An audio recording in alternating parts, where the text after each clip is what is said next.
نبی پاک علیہ الصلوۃ والسلام کا انداز کیا تھا کہ بی بی فاطمہ بیٹی ہیں، آج بیٹی کی ولادت پر لوگوں کے منہ پڑ جاتے ہیں، طبیعت خراب ہو جاتی ہے، بیٹی کو بوجھ سمجھتے ہیں کہ یا اللہ یہ ہو گئی اب پتہ نہیں کیا ہوگا۔ ارے اللہ کے بندو ابھی تو پیدا ہوئی ہے، ابھی سے شادی کی فکر؟ جس رب نے بیٹی دی ہے وہی انتظام کرے گا نا، وہ خالق ہے، وہ مالک ہے، وہ رازق ہے۔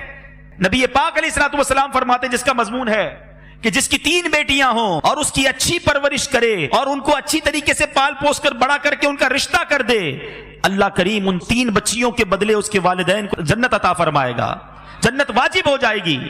صحابی رسول نے عرض کی حضور اگر کسی کی 2 بیٹیاں ہوں؟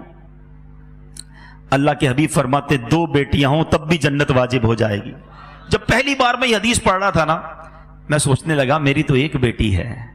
صحابہ بھی کمال کے تھے، یقین کرو ہمارے کام آسان کر دیے۔ اسی حدیث کا اگلا جز تھا، صحابی رسول پوچھتے ہیں حضور اگر 1 بیٹی ہو تو؟